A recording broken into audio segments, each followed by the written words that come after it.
So with the conversation around privacy, with the loss of the third-party cookie, the pending loss of the third-party cookie, the evolution of identifiers, frothy privacy regulation around the globe, not just in Europe, not just in the US, but countries around the globe. As international media companies, as an international technology partner to publishers, how do you define a privacy-first approach to addressability? Stephanie, we'll start with you. Sure. So privacy first at News Corp really starts from the inception of all of our products. So we have lots of lawyers, and our lawyers make sure that they're in the room when we're coming up with different concepts, when we're coming up with different technical requirements, and pretty much everything goes through our privacy lawyers when we're having conversations about product and development. So yeah, I think it really just needs to be a piece that's kind of at your core. I think you need to be really, you need to see privacy as it is today, but you really need to see what it looks like in 3 years, in 4 years, in 5 years, right? Because that will help you to make sure that your products stand the test of time. Yeah, this is not a 2022 only issue. No. We will be living with this for quite some time. Right. Jana, how about at Insider? Where do you start with privacy? Where does privacy end, and how you define your ad products, your go-to-market? What does privacy first mean at Insider? How do you drive that? That is a really good question.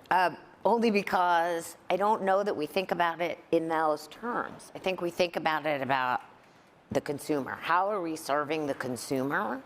And so, and our relationship with them. So it's really understanding that we have this relationship that we hold sacred with the consumer, and therefore, if we focus on that consumer, then we can, privacy is almost built in, because it's like, will that creep out the consumer? Will it not?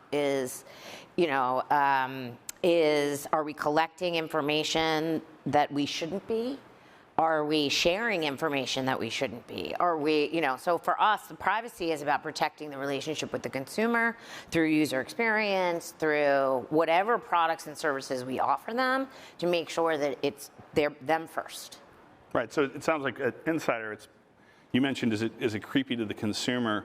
You're also looking at it maybe from a targeting perspective. Targeting, but also, if we all get creeped out sometimes. How many times have you been on your phone having a conversation with somebody, and then you go onto social media and the exact thing that you were just talking about shows up in your feed? We don't want to do that, right? Years ago, many years ago, when retargeting first became a thing, we turned it off because my boss at the time was buying toilet paper and was constantly seeing toilet paper ads, and he didn't like it because it was creeping him out. Right.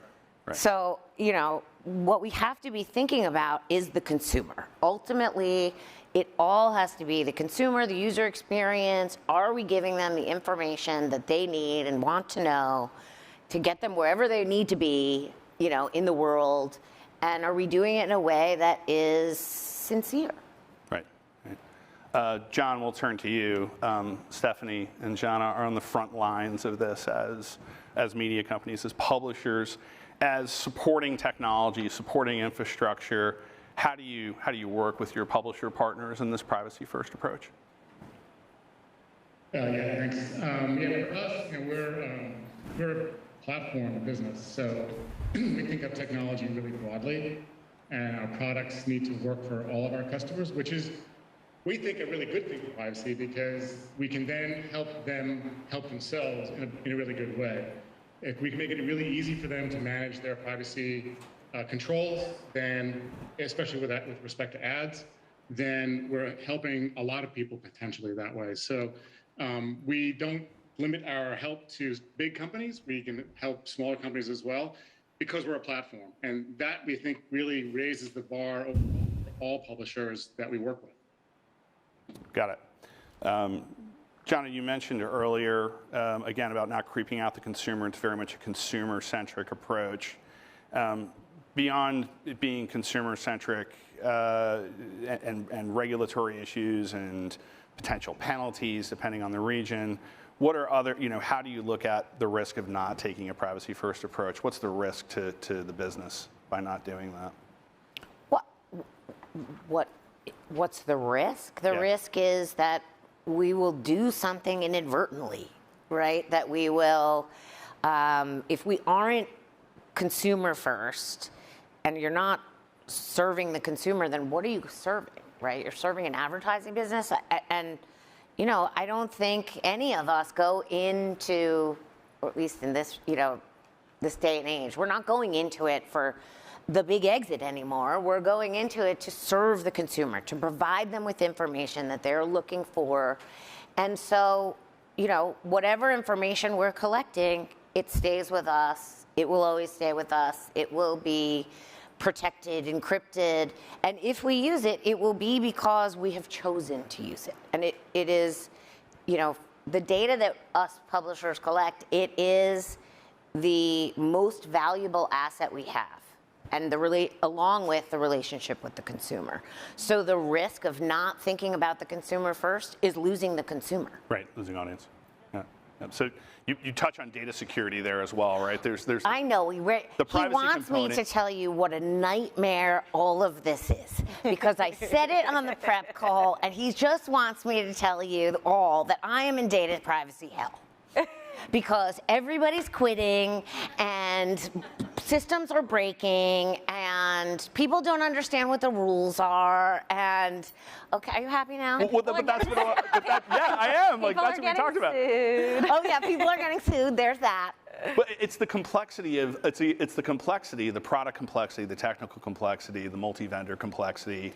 Well, and you also have to understand that in all of these different divisions, you have people who are doing data over here, and they may not realize that there are laws that they have to follow, because why would they? They're in publishing. Right. Like, this is not, and then you have attorneys, and those attorneys get specially trained, and then you know what happens? They get poached.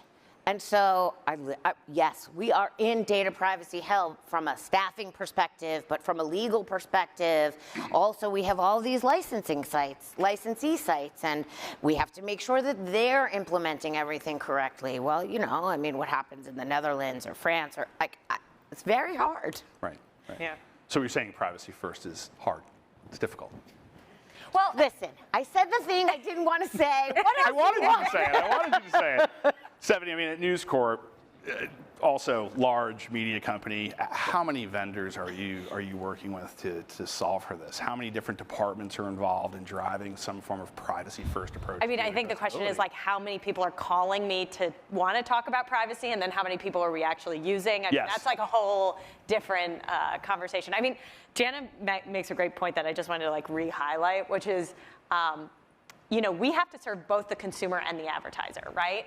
And that is a unique position in the advertising ecosystem, right? Everybody really focuses on either their particular platform, or they're focusing on advertisers and what their needs are. But we have to make this balancing game, and we have to make that function.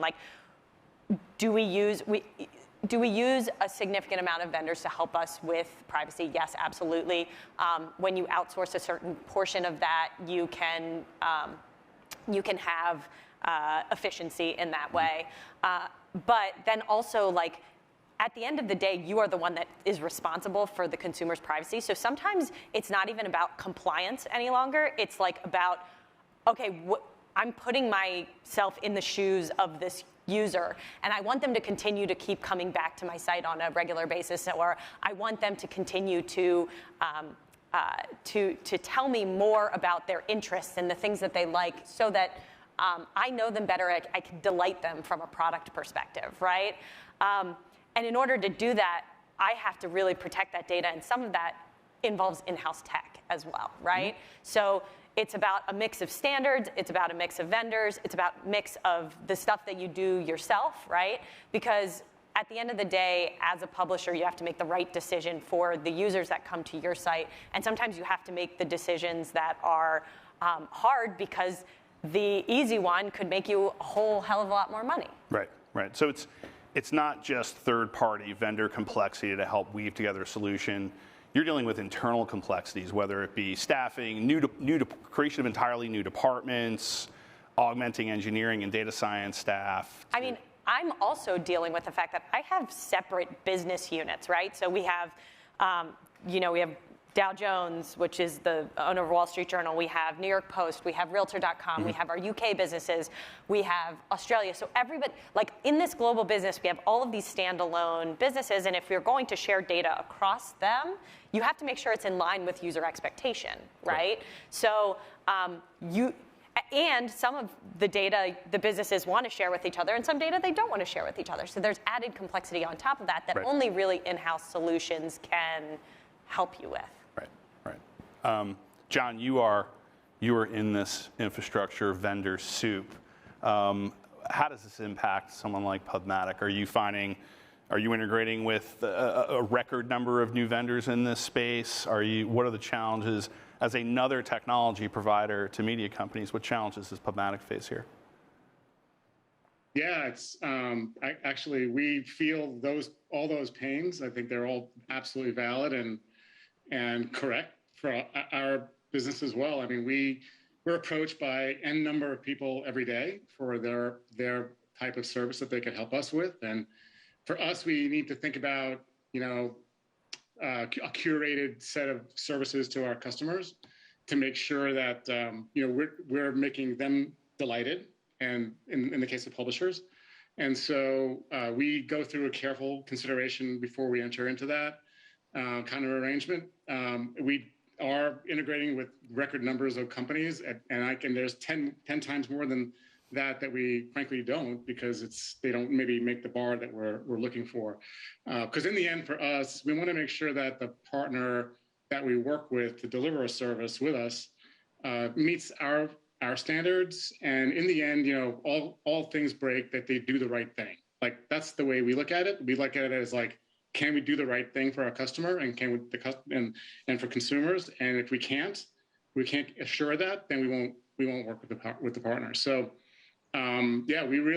we've gone through a lot of that kind of hell as well, and we continue to. I expect we'll see more of that in the future, and we'll talk a little bit more about that in a few minutes. But there's all kinds of new things coming to us on a regular basis, and it's just a matter of weeding through that and making sure we see the right gem that we want to work with that can help us deliver a great product. John, you couldn't have teed up my next question up better. I'll Venmo you the $20 after the session. Let's talk about that. What is on the horizon? What do you see out there as viable solutions in the near term? What's hot in this sector that you think brings value? Are you asking me first? Yes. I just want to make sure. I'm looking over Tony's shoulder over here. I don't know if is that the right angle? It is the right angle. Yes. The question is to you, though, John. Like, what you talk about things that are coming down the horizon. What have you seen a demo of, even conceptually? Feel free to name names, but even conceptually. Do you want me to plug like a great IAB solution? There's really cool things I've seen. Would you like me to take this one, John? Go right ahead. No, I've seen really great technologies for federated learning systems. So, which is really interesting because you could create cohorts at a publisher. And in our case, we'd be the publisher's technology partner for that. And we've seen that in a commercial type of technology, as well as a very, very large agency is working on things like that as well, which is very, very, very forward thinking, I think. I think it's going to be tricky long term to guarantee that all possible IDs are going to be available. But I don't know. I mean, Chrome and Apple are going to make their own decisions about what they're going to allow or not allow. But those kinds of systems where you don't need to have IDs and you're federating the learning and having a way to kind of combine that data with standards, hint, hint, Tony, we need to think about that as well, so we can scale out the solution so the ecosystem can really use it effectively and safely. Yep.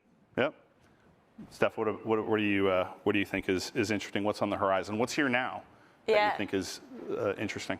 Yeah. So I think we're all right now looking at the different cookieless solutions that exist out in the marketplace, right? And so there's the ones that are probabilistic matching. There's the ones that are deterministic based on email address, and then a probabilistic backend that would help to essentially rebuild the ecosystem we have today. And then we have the browser-based solutions that exist out there. We're talking about Flock, which is now Topics, right? Which essentially just continue to preserve cross-domain targeting, if you really think about it, right?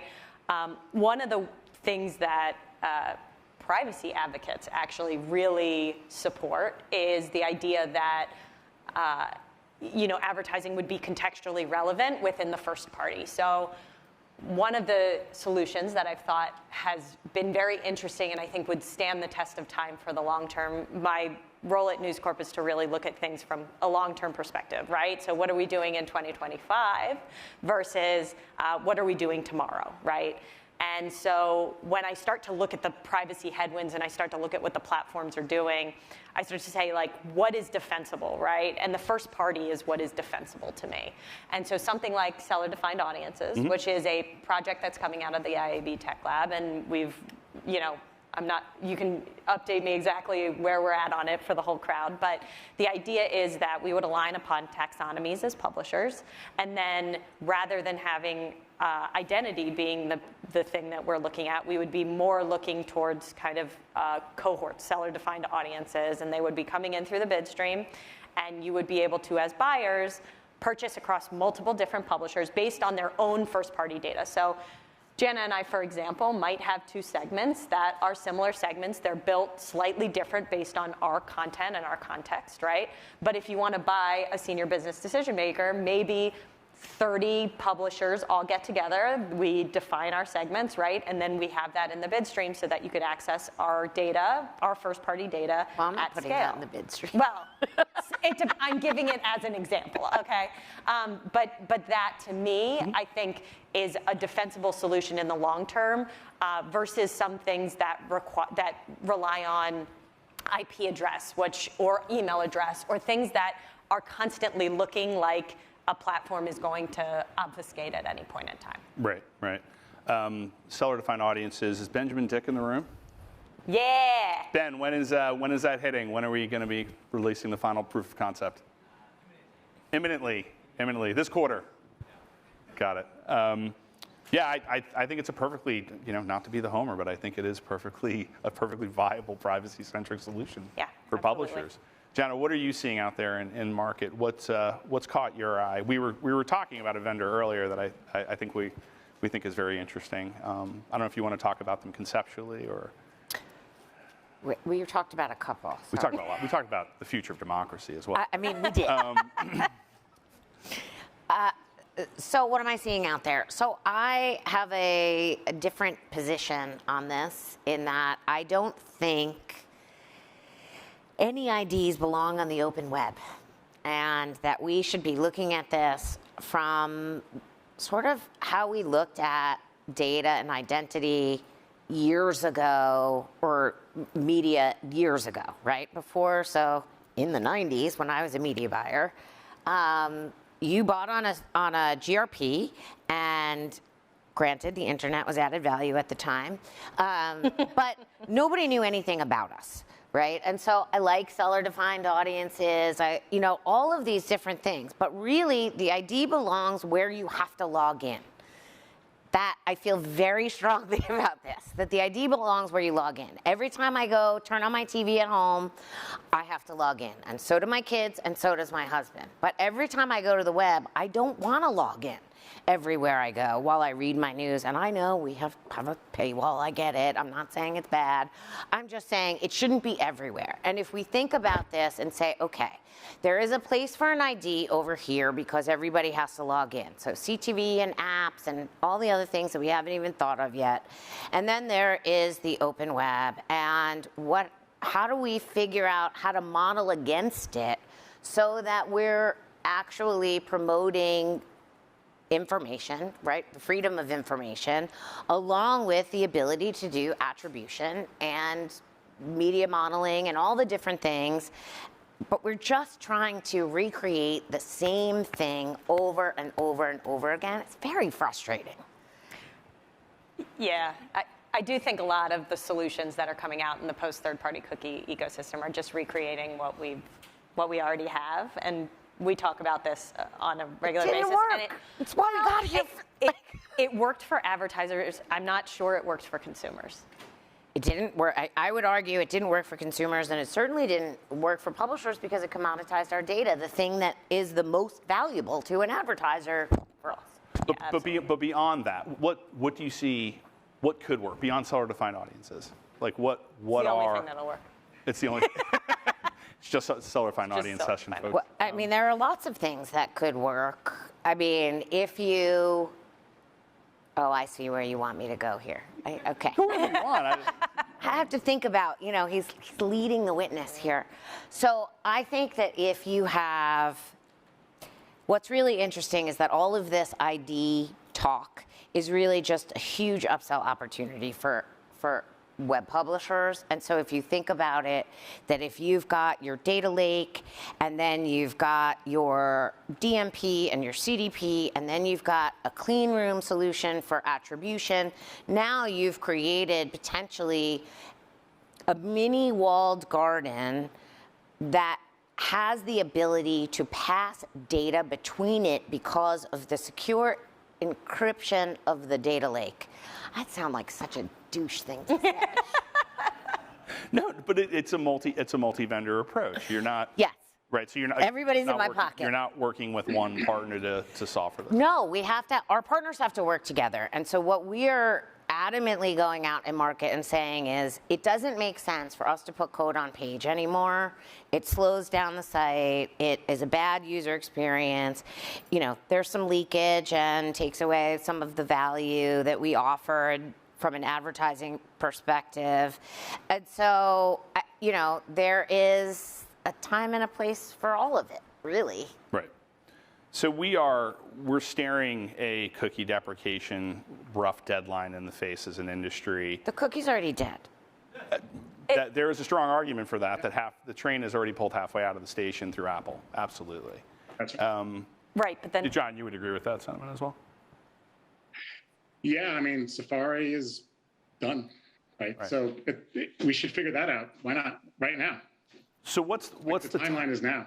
So John, what's the timeline PubMatic's operating on in terms of? We're planning on Chrome happening into whenever it's going to be in 23. So you're operating like that as you are operating like that is the date. Yeah. Got it. Stephanie, how about News Corp? yeah, we're operating like that is the date. And I would say, we can say that, yeah, the cookie's already dead on half the internet. Yeah, but DSP is still optimized towards the place where they can get identity, which is where cookies are. So the money ends up just optimizing towards where the cookie lives. So advertising dollars still end up going to where the cookie is. So until we have an even playing field across multiple different browsers, that's when the cookie's actually dead, because you can't find no cookies anymore, Where are you going to eat your cookies? Right. Right. If you're a publisher in this room and you haven't started down this path, you both panic. You Just both panic. You should panic Immediately. Run to the building Start like it's on panicking, fire. sweating. No. But where do you start? What do you do if Insider and News Corp seem very much ahead of the curve. What if you're a publisher that's not there yet? What do you do? Take a deep breath first. Call us. And then what I would say is you have a lot of reading ahead of you. You're going to need to read a lot, right? You're going to need to look at places like IAB, right? So you're going to have to look at, the solutions that are coming down the pipe. You're going to have to look at,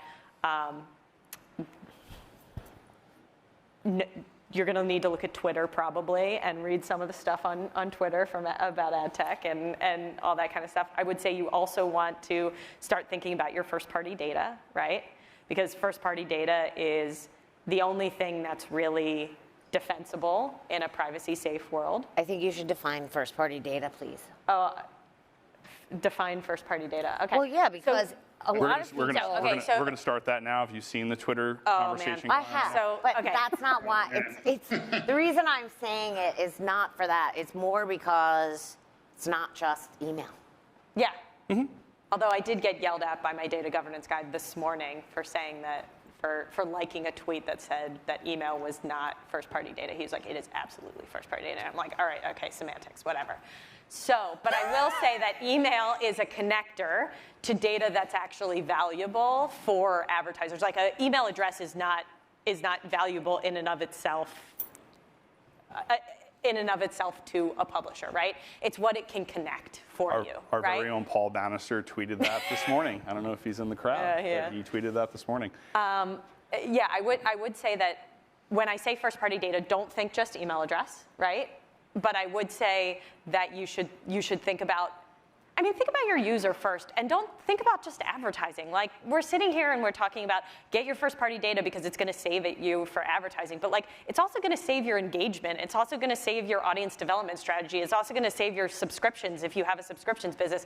It could also open up a totally different revenue stream outside of advertising. I know we're sitting here talking about advertising, but knowing your consumer and knowing what they're interested in and knowing how to delight them from a product perspective and knowing how to engage them is more important than anything. And then money will come. Like, where do you think these giant advertising businesses came from? They didn't come because somebody was like, I'm going to collect data because that's going to be good for ads. No, they were like, I'm going to collect data so that I can give a product experience that this person really liked. And then they were like, oh shit, we got all this data. We should probably use it for advertising. I think that's a great note to end on. First-party data use is more than just advertising, for sure. Well, I'd like to thank my panelists. John, good to see you from California. Stephanie, Jana. Thank you. Thank you for joining us.